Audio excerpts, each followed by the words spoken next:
ওদিকে আমেরিকা থেকে যে খবর আসছে সেই খবরটা যদি সত্যি হয় তাহলে ডক্টর ইউনূস সরকারের জন্য বেশ ভয়াবহ খবরই হবে।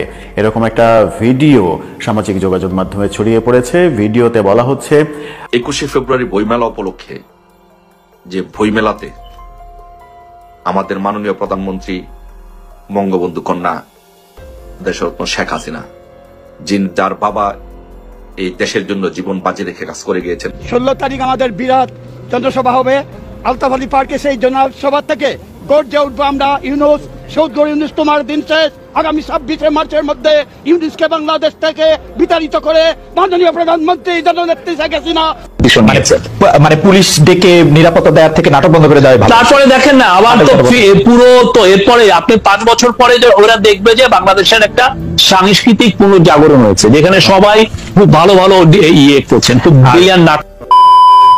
এবার কি তাহলে হঠাৎ করে আওয়ামী লীগের অ্যাকশনে কি ডক্টর ইউনূস পদত্যাগ করবেন? আসসালামু আলাইকুম। আওয়ামী লীগ সরকার শেখ হাসিনা পালিয়ে যাওয়ার পর বর্তমানে ক্ষমতা আছেন অন্তর্বর্তী সরকারের প্রধান উপদেষ্টা নোবেলজয়ী ডক্টর মোহাম্মদ ইউনূস। আর এই নোবেলজয়ী ডক্টর মোহাম্মদ ইউনূস ক্ষমতা থাকাকালীন আজকে সারা বাংলাদেশে চাঞ্চল্যকর ঘটনা ঘটেছে। তার মধ্যে থেকে আমি আপনাদেরকে এমন কিছু বাছাই করা ভিডিও ফুটেজ দেখাবো যা দেখলে আপনারা সত্যি রীতিমতো অবাক হয়ে যাবেন। তাই বলছি সম্পূর্ণ ভিডিও যদি আমার সাথে থাকবেন তাহলে সবকিছু বুঝতে পারেন ইনশাআল্লাহ। তো দর্শক চলুন আজকে সেই কাঙ্ক্ষিত ভিডিও ফুটেজগুলো আমরা প্রমাণ সহকারে দেখে আসি। ওদিকে আমেরিকা থেকে যে খবর আসছে সেই খবরটা যদি সত্যি হয় তাহলে ডক্টর ইউনূস সরকারের জন্য বেশ ভয়াবহ খবরই হবে। এরকম একটা ভিডিও সামাজিক যোগাযোগ মাধ্যমে ছড়িয়ে পড়েছে। ভিডিওতে বলা হচ্ছে ডোনাল্ড ট্রাম্প প্রশাসন বাংলাদেশের প্রধান উপদেষ্টা ডক্টর ইউনূস সহ 20 জন উপদেষ্টার বিরুদ্ধে স্যাংশন দিয়েছেন, অর্থাৎ নিষেধাজ্ঞা জারি করেছেন। এই তথ্য যদি শেষ পর্যন্ত সত্য হয় তাহলে সরকারের পরিণতি কোন দিকে যাবে সেটা খুব সহজেই অনুমান করা যায়। দেশে যখন বিশৃঙ্খল অবস্থার সৃষ্টি হচ্ছে প্রতিদিনই, ঠিক তখন এরকম একটা ভিডিও ছড়িয়ে পড়া ডক্টর ইউনূস সরকারের জন্য বেশ বিব্রতকর।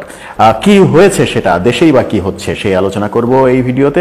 থাকবেন পলিটিক্স টিভির নিয়মিত। দর্শক, বলছিলাম বর্তমান অন্তর্বর্তীকালীন সরকারের প্রধান উপদেষ্টা ডক্টর ইউনূস এবং 20 উপদেষ্টার বিরুদ্ধে আমেরিকার সরকার স্যাংশন জারি করেছে, নিষেধাজ্ঞা জারি করেছে, এমন একটা ভিডিও ছড়িয়ে পড়েছে সামাজিক যোগাযোগ মাধ্যমে। সেখানে দাবি করা হচ্ছে ডোনাল্ড ট্রাম্পের বিভিন্ন ভাষ্য, বিভিন্ন জায়গার বিভিন্ন ভিডিও জোড়া লাগিয়ে যে দাবি করা হচ্ছে সেটা হচ্ছে যে আমেরিকা সরকার বাংলাদেশের 21 জন উপদেষ্টার বিরুদ্ধে নিষেধাজ্ঞা জারি করেছে। যদি সেই নিষেধাজ্ঞা সত্য হয় তাহলে বাংলাদেশের এই সরকার আর কন্টিনিউ করতে পারবে না, তারা পদত্যাগ করবে, নতুন সরকার আসবে, এরকম পরিস্থিতি তৈরি হবে। যে ভিডিওটা ছড়িয়ে পড়েছে সেই ভিডিওতে ভারতীয় পত্রিকা এনডিটিভির বেশ পুরনো একটা রিপোর্ট উল্লেখ করা হয়েছে। নভেম্বর মাসে প্রকাশিত একটা রিপোর্ট উল্লেখ করা হয়েছে। ডোনাল্ড ট্রাম্পের এক্স হ্যান্ডেলের বরাত দেওয়া হয়েছে, যদিও ডোনাল্ড ট্রাম্পের ব্যক্তিগত এক্স হ্যান্ডেলের বরাত দেওয়া হয়নি। তার যে official x handle, Donald Trump update যে এক্স হ্যান্ডেলটা ব্যবহার করা হয়, অফিসের কাজে ব্যবহার করা হয়, নির্বাচনের সময় যে এক্স হ্যান্ডেলটা তৈরি করা হয়েছিল বলেই আমরা জানি, সেখান থেকে যে পোস্ট দেওয়া হয়েছে সেই পোস্টগুলোকেও উদ্ধৃত করা হয়েছে। যদিও সেখানে স্পষ্ট করে ইউনূস সরকারের বিরুদ্ধে, ইউনূস সরকারের উপদেষ্টাদের বিরুদ্ধে নিষেধাজ্ঞা জারির কথা স্পষ্ট করে আসেনি। ডোনাল্ড ট্রাম্প এর আগে নির্বাচনের সময় বাংলাদেশে সংখ্যালঘু নির্যাতন নিয়ে যে কথা বলেছিলেন সেগুলোরই পুনরাবৃত্তি করা হয়েছে এবং সেই সূত্র ধরে আমেরিকায় যে ভারতীয় বংশোদ্ভূতরা বসবাস করেন, ভারতীয় হিন্দুরা বসবাস করেন, তারা একটা জোর দাবি তুলেছেন যে বাংলাদেশ সংখ্যালঘুদের জন্য অনিরাপদ একটা বাসভূমি। সেই অনিরাপদ বাসভূমির জন্য যে সরকার দায়ী সেই সরকারকে নিষেধাজ্ঞার আওতায় আনতে হবে। মূলত ভারতীয় বংশোদ্ভূত হিন্দুরা এই দাবিটা জোরদার করেছে এবং সেই দাবির পরিপ্রেক্ষিতে ডোনাল্ড ট্রাম্প সরকার এই নিষেধাজ্ঞা জারি করেছে এমন তথ্য আসছে। এরকম একটা খবর বাংলাদেশের গণমাধ্যম এটিএন বাংলা, এটিএন নিউজ তারাও করেছে। কিন্তু ফ্যাক্ট চেকিং সংস্থা রিউমার স্ক্যানার কি বলছে সেটা একটা গুরুত্বপূর্ণ বিষয়। রিউমার স্ক্যানার কি বলছে তার আগে দেশের দুটো পরিস্থিতি নিয়ে চলুন একটু কথা বলা যায়। গত 5 দিন ধরে মহাখালী অচল করা হয়েছে, অচল হয়ে পড়েছে তিতুমির কলেজের ছাত্রদের আন্দোলনের কারণে। তিতুমির কলেজ তারা বিশ্ববিদ্যালয় করতে চায়, বিশ্ববিদ্যালয় ঘোষণা না দেওয়া পর্যন্ত তারা আন্দোলন থামাবে না। আজকেও দেখা গেছে রেল লাইনের উপরে, মহাখালী রেল গেটে রেল লাইনের উপরে তারা শুয়ে আছে। সারা দেশের সঙ্গে রেল যোগাযোগ বন্ধ হয়ে গেছে ঢাকার। সেরকম অবস্থায় আজকে দুপুরের পরে সেখানে বেশ বিশৃঙ্খল অবস্থার সৃষ্টি হয়, ধাওয়া পাল্টা ধাওয়া, পুলিশের অ্যাকশন, এরকম ঘটনাও ঘটে। মহাখালী রীতিমতো একেবারে থমকে গিয়েছিল। ব্যক্তিগতভাবে আমি নিজেও মহাখালী ঠিক সেই সময় মহাখালী ফ্লাইওভারের উপরে উঠে যখন দেখি যে পুরো চারিদিকে মহাখালীর যে তিনটা বড় রাস্তা ফ্লাইওভার সহ সেই রাস্তাগুলো একেবারে বদ্ধ হয়ে আছে। মাঝখানে রেলগেট এবং রেলগেট কেন্দ্র করে রাস্তাটা ব্লকেট করেছে ছাত্ররা, সেখানেই পুলিশের সঙ্গে তাদের ধাওয়া পাল্টা ধাওয়ার ঘটনা ঘটেছে। এই ঘটনা আরো কতদিন চলবে? গতকালকে আমরা দেখেছি যে বৈষম্য বিরোধী আন্দোলনে আহতরা গভীর রাত পর্যন্ত, প্রায় শেষ রাত পর্যন্ত প্রধান উপদেষ্টার বাসভবনের সামনে আন্দোলন করেছে। সেখানে সমন্বয়ক হাসনাত আব্দুল্লাহ যে অসহায়ের মতো কিছু বাণী ছেড়েছেন, সেখানে অকপটে গণমাধ্যমে প্রচার হয়েছে তার কিছু বাণী। সেই বাণীর মধ্যে শোনা গিয়েছে যে হাসপাতালে যে আহতরা আছে 99 জন একটা হাসপাতালে আছে, তার মধ্যে 50-60 জন নাকি সকালে নাস্তা করে সারাদিন ঢাকা শহরে ঘুরে তারপরে আবার রাতে এসে ডিনার করে। এই কথা হাসনাত আব্দুল্লাহ নিজে বলেছেন।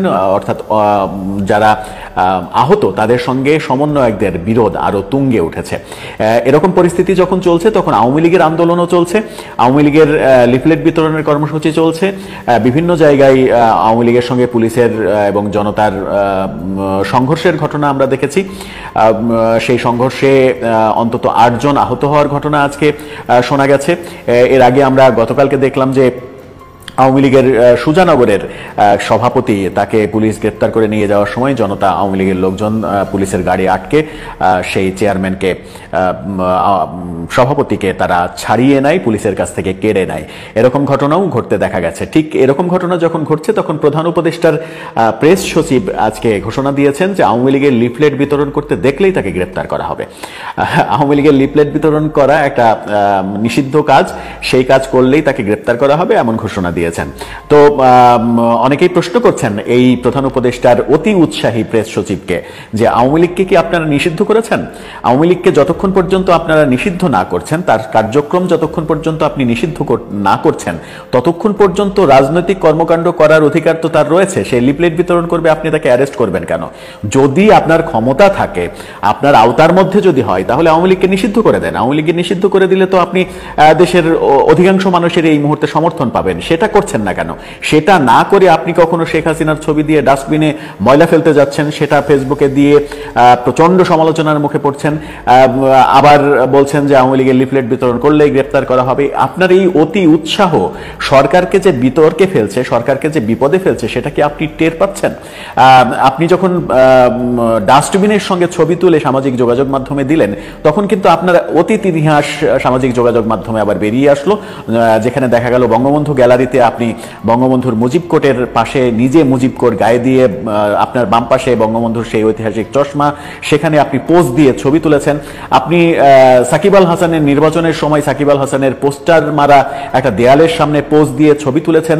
তো আপনি তো একসময় একেবারে কট্টরপন্থী আওয়ামী সমর্থক ছিলেন, মুজিব কোট পরে পোজ দিয়ে ছবি তুলেছেন। এরকম ছবি, যদি ছবিগুলো এডিটেড না হয়, যদি ছবিগুলো সত্য হয়, এখন এসে আপনি এই যে ডাস্টবিনের পাশে ছবি তুলে নিজের মধ্যে যে দ্বিচারিতা করছেন, আগের ইতিহাসগুলো, তার মানে হচ্ছে যে আপনি এক ধরনের সুবিধাবাদী চরিত্র যদি সরকারের মধ্যে থাকে, তাহলে সরকার বিপদে পড়বে। ডক্টর ইউনূসের বিশ্বব্যাপী যে সুনাম রয়েছে, বাংলাদেশে হয়তো সেটা নেই বিভিন্ন কারণে। তিনি গ্রামীণ ব্যাংকের মাধ্যমে সুদের ব্যবসা করেন। সুদ বাংলাদেশের বেশিরভাগ মানুষ, 92% মানুষ যেহেতু মুসলিম ধর্মে সুদ হারাম, সেই হারাম কাজটি তিনি, হারাম ব্যবসাটা তিনি করেন। এরকম অনেক সমালোচনা ছিল। এখন যদিও সেই সমালোচনা হয় না, এখন আর ওয়াজিরা ওয়াজ মাহফিলে ডক্টর ইউনূসের বিরুদ্ধে সুদের অপবাদ দিয়ে কোনো ওয়াজ করেন না, আগে করতেন। তো বিশ্বব্যাপী যিনি সমাদৃত, তার সরকারকে বিপদে ফেলছে এক প্রেস সচিব তার নিজের কর্মকাণ্ডে। আওয়ামী লীগকে নিষিদ্ধ না করা পর্যন্ত আওয়ামী লীগকে কর্মকাণ্ড করতে দেবেন না, এই ধরনের দ্বিচারিতা করা, এই ধরনের মানে কি বলবো যে স্ববিরোধিতা করা, সেই স্ববিরোধিতা কেন করছেন, কেন এই স্ববিরোধিতা করে সরকারকে আরো বিপদে ফেলছেন, এই প্রশ্ন কিন্তু অনেকে করছেন। এরকম পরিস্থিতি যখন চলছে তখন প্রথম প্রসঙ্গে আবার ফিরে যায়। ডোনাল্ড ট্রাম্প বাংলাদেশের এই সরকারের 21 জন উপদেষ্টার বিরুদ্ধে নিষেধাজ্ঞা দিয়েছেন কি দেন নাই, সেই প্রসঙ্গে রিউমার স্ক্যানার, আলোচিত প্রতিষ্ঠান রিউমার স্ক্যানার, তারা বিভিন্ন ফ্যাক্ট চেকিং করেন। সেই রিউমার স্ক্যানার বলছে যে ভিডিওটি সামাজিক যোগাযোগ মাধ্যমে ছড়িয়ে পড়েছে সেই ভিডিওটি ফেক ভিডিও, বিভিন্ন জায়গার ভিডিও ব্যবহার করে জোড়াতালি দিয়ে একটা ফেক ভিডিও বানানো হয়েছে।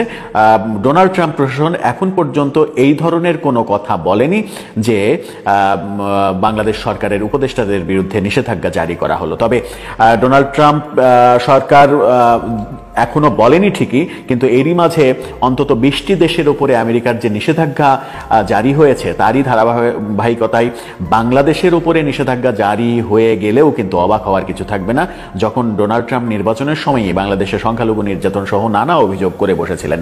সেই ক্ষেত্রে ডোনাল্ড ট্রাম্পের সঙ্গে যদি লবিংয়ে এই সরকার বিরোধীরা জিতে যায়, লবিংয়ে তারা যদি এগিয়ে থাকে, ভারত যদি লবিং করে, তাহলে বাংলাদেশের উপরে একটা খাড়ার ঘা এসে পড়তেও পারে, সেটা বাংলাদেশের বর্তমান অন্তর্বর্তীকালীন সরকারের উপরে। তবে প্রত্যাশা সেরকম কিছু না হোক, বাংলাদেশের রাষ্ট্র ব্যবস্থা স্মুথলি চলুক, সেটাই আমাদের জন্য মঙ্গল। দর্শক, আপনার কি মনে হয়, সব মিলিয়ে ডোনাল্ড ট্রাম্প প্রশাসন কি বাংলাদেশ সরকারের উপরে এরকম নিষেধাজ্ঞা জারি করবেন কিংবা করতে 16 তারিখ আমাদের বিরাট জনসভা হবে আলতাফ আলী পার্কে। সেই জনসভা থেকে গর্জে উঠবো আমরা ইউনুস, সৌদগর ইউনুস তোমার দিন শেষ। আগামী 26শে মার্চের মধ্যে ইউনুসকে বাংলাদেশ থেকে বিতাড়িত করে মাননীয় প্রধানমন্ত্রী জননেত্রী শেখ হাসিনা আবার বাংলাদেশের প্রধানমন্ত্রী হিসাবে প্রত্যাবর্তন করবেন। জয় বাংলা।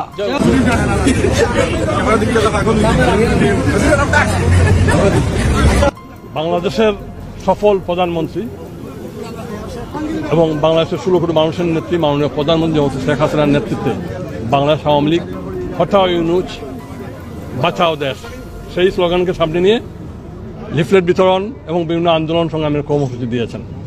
আমরা বাংলাদেশের সকল আন্দোলন কর্মসূচি আদলে যুক্তরাজ্য আওয়ামী লীগের উদ্যোগে আজকে থেকে আমরা লিফলেট বিতরণ অনুষ্ঠান আমাদের মাননীয় প্রেসিডিয়াম সদস্য জনাব আব্দুর রহমান, মাননীয় মন্ত্রী শফিকুর রহমান চৌধুরী, মাননীয় মন্ত্রী খালেদ মাহমুদ চৌধুরীর নেতৃত্বে আমরা শুরু করেছি। আমরা আগামী 4 তারিখ মঙ্গলবার বিকালে সেই লিফলেট আমরা পূর্ব লন্ডনের হোয়াইট চ্যাপেল, ব্রিক লেন এবং ইস্ট লন্ডনের বিভিন্ন এলাকায় আমরা ডিস্ট্রিবিউশন করব।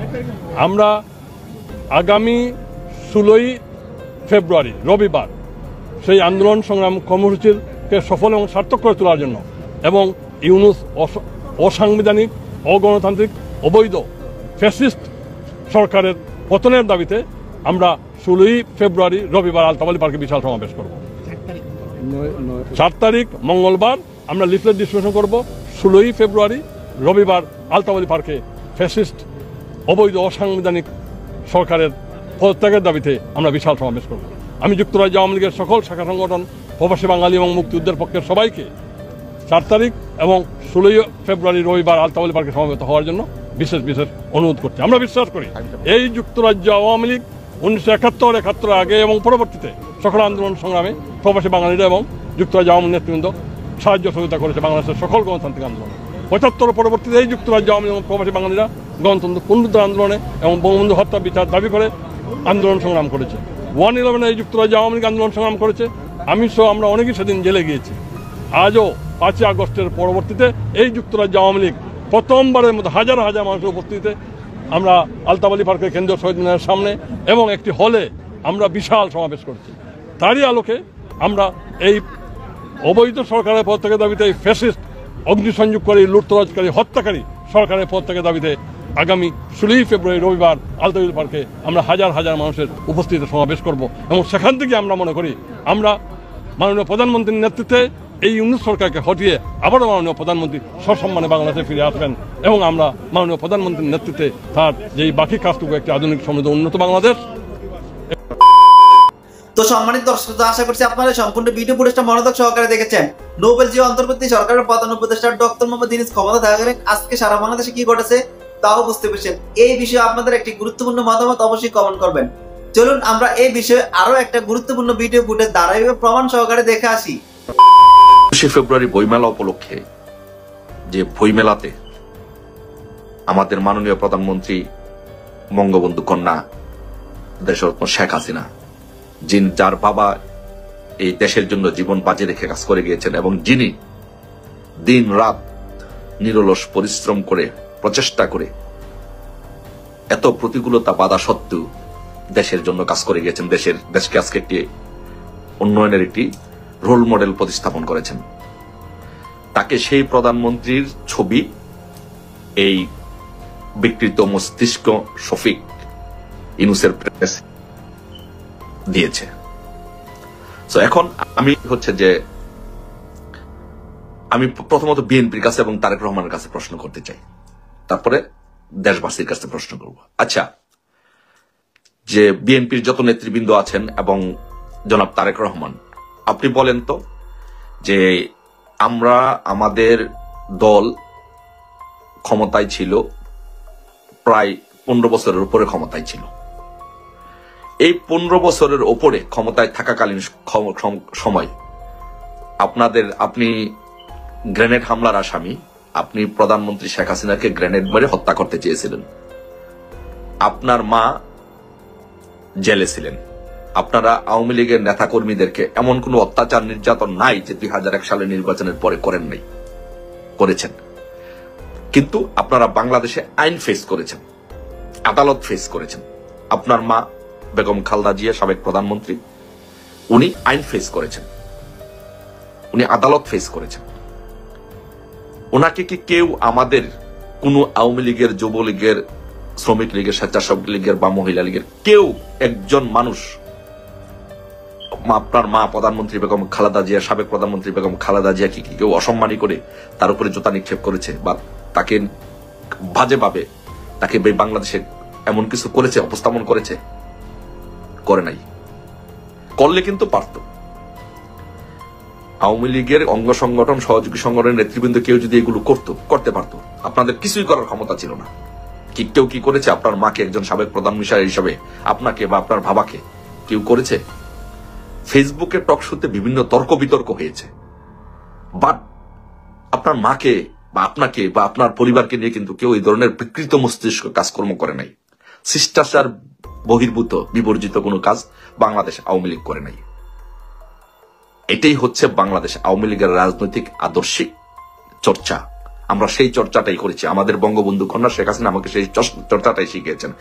আপনাদেরকে বলি, একটি কথা বলি, যখন আমরা 2008 সালের নির্বাচনে আমরা যখন ক্ষমতায় আসি, প্রথম দিন যখন মধুর ক্যান্টিনে যাই, মাননীয় প্রধানমন্ত্রী তখন মধুর ক্যান্টিনে আমাদেরকে ফোন করে বলে যে তৎকালীন সভাপতি ছিল ছাত্রলীগের ঢাকা বিশ্ববিদ্যালয়ের সভাপতি শেখ সুরানা টিপু, তার কাছে ফোন করে বলে যে ছাত্র দলকে মধুর ক্যান্টিনে আসবে, তাদের উপরে যেন কোনো আঘাত করা না হয়, অন্যায় অত্যাচার যেন করা না হয়।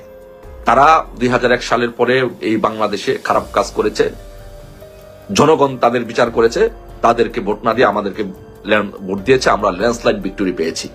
এটাই তাদের বিচার। কত শিষ্টাচার নিয়ে আমাদের প্রধানমন্ত্রী সেদিন আমাদেরকে সে আদেশ নির্দেশ দিয়েছিলেন। পক্ষান্তরে আপনারা কি করলেন? যে আপনারা জাতির জনক বঙ্গবন্ধু শেখ মুজিবুর রহমানকে অপমান অপদস্থ করা হলো, 32 নম্বর বাড়িটি ভাঙচুর করা হলো, আগুন দেওয়া হলো। আজকে গতকালকে একজন সাবেক প্রধানমন্ত্রী, বাংলাদেশের সবচেয়ে জনপ্রিয় নেত্রী, এই বিশ্বের মধ্যে সবচেয়ে জনপ্রিয়, যার এত জনপ্রিয়তা, সেই নেত্রীকে কালকে আপনারা একজন বিকৃত মস্তিষ্ক প্রধানমন্ত্রীর প্রেস সেক্রেটারি শফিকুল ইসলাম ডাস্টবিনে তার ছবি লাগিয়েছে। আপনারা কি তার প্রতিবাদ করেছেন? আপনার মা প্রধানমন্ত্রী, আপনারা আজকে বিএনপি একটি বড় রাজনৈতিক দলের আপনারা নেতা, আওয়ামী লীগ একটি বাংলাদেশের বৃহত্তম রাজনৈতিক দল, শেখ হাসিনা সেই দলের সভানেত্রী। আপনারা যদি আপনাদের নেত্রীকে প্রোটেক্ট করতে চান, আপনারা যদি আপনাদের দলকে প্রোটেক্ট করতে চান, তাহলে আপনাদের সেই শিষ্টাচার রেখে এর প্রতিবাদ করা দরকার ছিল। আজকে শেখ হাসিনাকে এই কাজ করেছে, ভুলে যাবেন না। আপনাদের পালা কিন্তু আসতেছে, আগামীকাল আপনাদের নেত্রীকেও সেটা করা হবে। তাই রাজনৈতিক শিষ্টাচার মেনে রাজনীতি করার চেষ্টা করুন, পারস্পরিক শ্রদ্ধাবোধের রাজনীতি করুন। ধ্বংসাত্মক হিংসাত্মক রাজনীতি বাংলাদেশে বহু করেছেন, এর ফল ভোগ করেছেন, আর ভবিষ্যতে এর ফল ভোগ করবেন। তাই বলবো, এই শিষ্টাচার বহির্ভূত বিবর্জিত রাজনীতি ছেড়ে পজিটিভ ধারার রাজনীতি বাংলাদেশে আসুন। বঙ্গবন্ধু কন্যা শেখ হাসিনার ছবি এই জায়গার মধ্যে লাগাবে? কত বড় সাহস, তার কলিজা কত বড়!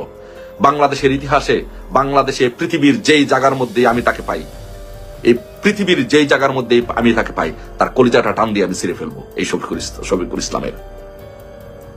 কত বড় চোদনা! বঙ্গবন্ধু কন্যা শেখ হাসিনার ছবি সেই জায়গার মধ্যে লাগাছে। চোদনা, বাইনচোদ, তোমাকে আমি বাংলাদেশের পৃথিবীর যেখানে পাবো চোদনা, তোমাকে আমি, তোমার কলিজা আমি টান দিয়ে ছিঁড়ে ফেলবো। তারপরে ইনুসকে বলি, সৎখোর মহাজন ইনুস, স্বৈর শাসক ফ্যাসিস্ট জঙ্গি ইনুস, তুমি এই পৃথিবীর মধ্যে প্রমাণ করেছো তুমি পৃথিবীর মধ্যে সবচেয়ে বড় জঙ্গি, সবচেয়ে বড় ফ্যাসিস্ট, প্রাতিষ্ঠানিক সুৎখোর, এই বিশ্বের সবচেয়ে বড় সুৎখোর মহাজন ইনুস। তোমাকে আমি বলি, তোমাকে করে না, আপনি করে বলি, আমরা আমাদের বঙ্গবন্ধু কন্যা শেখ হাসিনা আমাদেরকে সেটা শিখিয়েছেন। আমাকে সেই রাজনৈতিক শ্রদ্ধাবোধ যেন থাকে, আমাদেরকে সেই শিক্ষা আমাদেরকে দিয়েছেন আমাদের প্রধানমন্ত্রী শেখ হাসিনা। আপনি করি, আপনাকে বলি, আপনি যখন বাংলাদেশের শেখ হাসিনার বিরুদ্ধে ষড়যন্ত্র করেছেন, পদ্মা সেতু নিয়ে ষড়যন্ত্র করেছেন, ট্যাক্স ফাঁকি দিয়েছেন, ট্যাক্স চুরি করেছেন, টাকা পাচার করেছেন, এত কিছু করার পরেও কিন্তু বাংলাদেশে কোন ছাত্রলীগ, আওয়ামী লীগ, যুবলীগ বা কোন অঙ্গ সংগঠন, সহযোগী সংগঠনের নেতাকর্মী কিন্তু আপনার গায়ে হাত দেয় নাই, আপনাকে ঢিল ছড়ে নাই, ডিম মারে নাই, আপনাকে অপমান অপদস্থ করে নাই। কিন্তু আপনি অল্প দিনের জন্য অসাংবিধানিক ভাবে, অবৈধভাবে ক্ষমতা দখল করে আজকে কি করছেন? রাজনৈতিক নেতৃবৃন্দকে আপনি আজকে অপমান অপদস্থ করছেন কোর্টের মধ্যে, তাদেরকে আইনি অধিকার থেকে বঞ্চিত করছেন, তাদেরকে অপমান অপদস্থ করার চেষ্টা করছেন।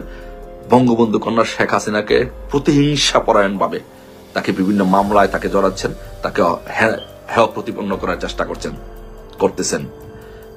বইমেলাতে আপনি ডাস্টবিনের মধ্যে তার ছবি লাগিয়ে আপনি তাকে অপমান করার চেষ্টা করতেছেন। আপনি একজন সন্ত্রাস, আপনি একজন খুনি, আপনি একজন জঙ্গি, ফ্যাসিস্ট, আপনি সেটি সাময়িকভাবে করতে পারেন, আপনি অবৈধ, আপনি দখলদার। বঙ্গবন্ধু কন্যা শেখ হাসিনা হাজার হাজার লক্ষ লক্ষ কোটি কোটি মানুষের, আমাদের মতো সালাউদ্দিনদের মতো মানুষের হৃদয়ে বসবাস করে, আপনি কিভাবে তাকে ছেড়ে ফেলবেন?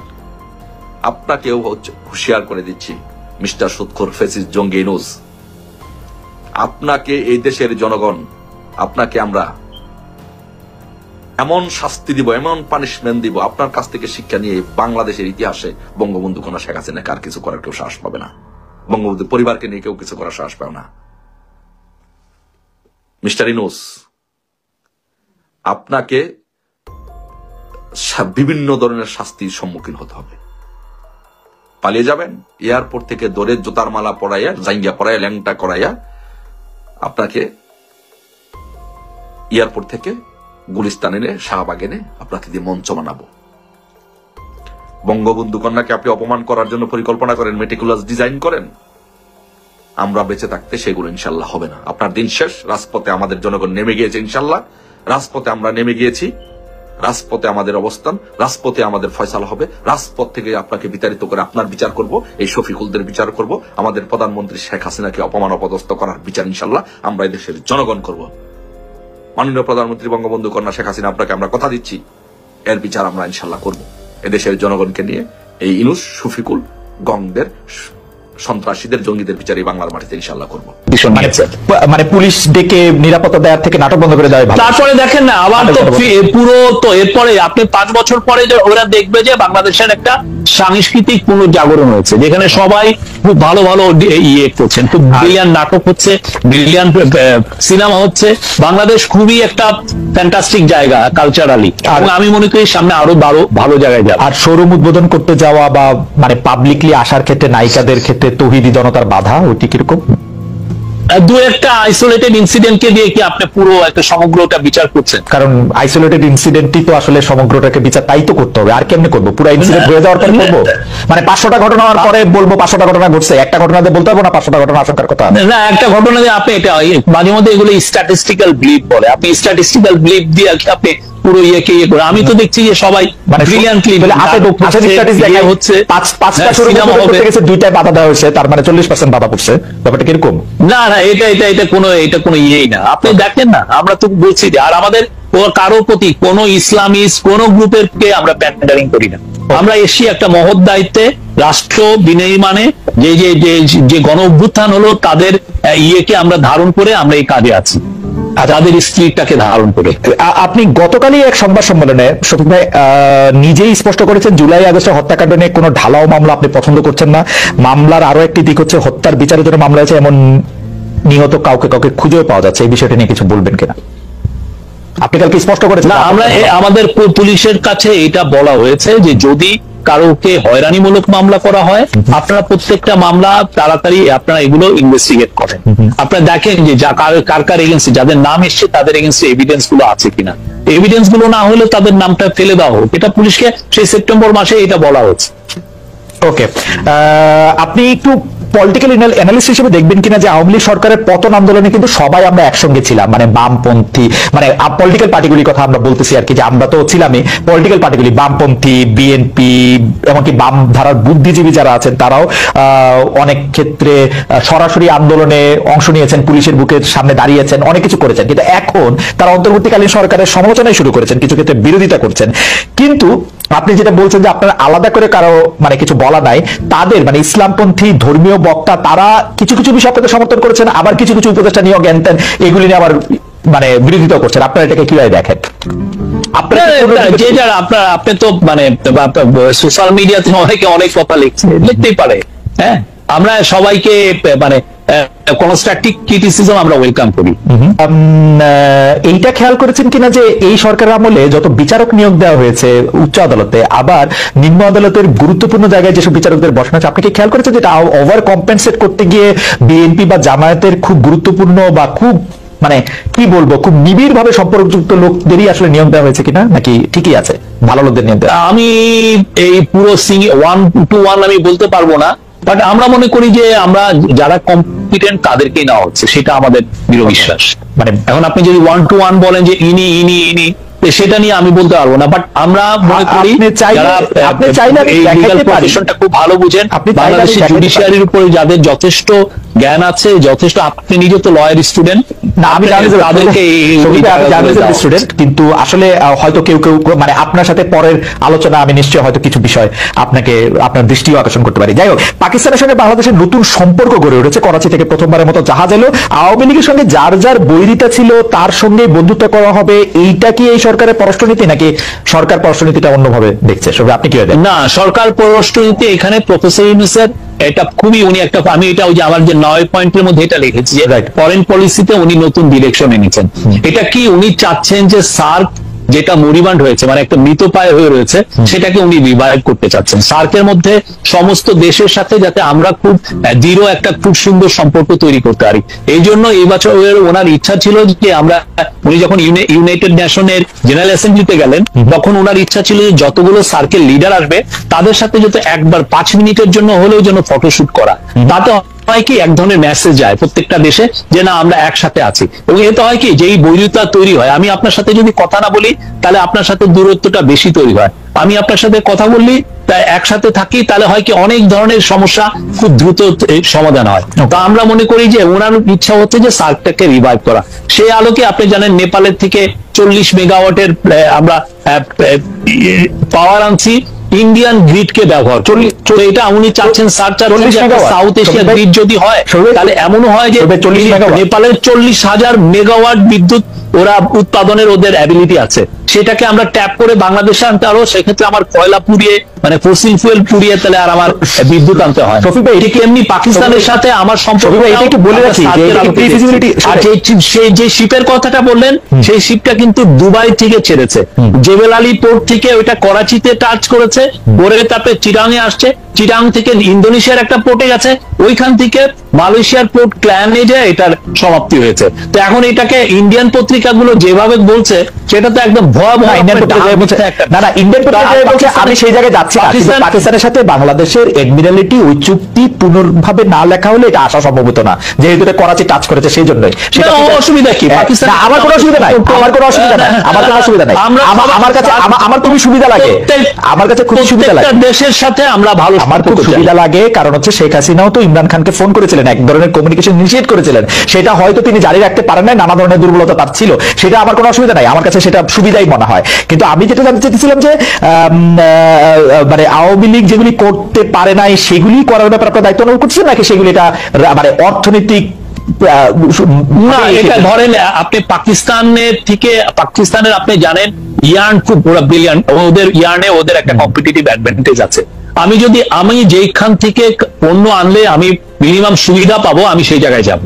আমার ওই বৈরি আমি রেখে আমার লাভ নেই, আমার ইকোনমি তাতে হয়। আমার এই যে পেঁয়াজ, আমি দেখছি যে ইন্ডিয়ার থেকে পেঁয়াজ আনলে আমার পাকিস্তানে এই বছর পেঁয়াজ ভালো হয়েছে, আমি যদি পাকিস্তানেতে কম দামে পেঁয়াজ আনতে পারি, ওয়াই নট, আমি নিয়ে আসি। তা আমি এই যে আরেকটা দেশকে আমি ইয়েতে রেখে আমি ট্রেডের ক্ষেত্রে we want to be good friends of everyone. ওকে, শেষ প্রশ্ন, আপনি আপনার জায়গা থেকে যে নেপাল থেকে যে আপনি বিদ্যুৎ আনতে করতে বলছেন, সেটাতে তো আসলে করিডোর হিসেবে ভারতের মাটি ব্যবহার করতে হবে, সে ব্যাপারে আপনাদের কথা হয়েছে কিনা ভারতের সঙ্গে? সেই ব্যাপারে আমরা স্যার বারবার বলছেন যে উনি চান একটা south Asia grid. South Asia grid হলে যেটা হবে যে নেপাল, ভুটান, আপনি জানেন ওদের যে নদীগুলোতে হাইড্রো ইলেকট্রিসিটি হওয়ার একদম পারফেক্ট জায়গা, এবং নেপাল একটা এস্টিমেট করে দিয়েছে ওরা 40,000 মেগাওয়াট বিদ্যুৎ ওরা উৎপাদন করতে হবে, কিন্তু 40,000 মেগাওয়াট ওরা বিদ্যুৎ উৎপাদন করলে ওদের তো ওই মার্কেটটা নাই, এত বিদ্যুৎ ওদের লাগে। ভারত আবার যেটা বিদ্যুৎ ওরা বাইরে ভারতের কাছে বেচবে, আমরা খুবই ইচ্ছুক আমরা নিতে, ওরাও বিক্রি করতে চায়। আমাদের যেটা করতে হবে, নেপালের সাথে আমাদের একটা দূরত্ব হচ্ছে 40 মাইলের মতো, রাইট, সেই জায়গাটা ইন্ডিয়ান গ্রিডটা, এবং আমরা ইন্ডিয়ার সাথে এই ব্যাপারে কনফিডেন্স। তো সম্মানিত দর্শক, আশা করছি আপনারা সম্পূর্ণ ভিডিও ফুটেজটা মনোযোগ সহকারে দেখেছেন। অন্তর্বর্তী সরকারের প্রধান উপদেষ্টা ক্ষমতা থাকাকালীন এবার রাষ্ট্রপতি পদত্যাগের দাবিতে মাওলানা রফিকুল ইসলাম মাদানী কি বলতে চাইছেন তাও বুঝতে পেরেছেন। এই বিষয়ে আপনাদের একটা গুরুত্বপূর্ণ মতামত অবশ্যই কমেন্ট করে যাবেন। আজ এ পর্যন্তই, দেখা হচ্ছে অন্য একটি ভিডিওতে। সে পর্যন্ত সবাই ভালো থাকবেন, সুস্থ থাকবেন, আল্লাহ হাফেজ।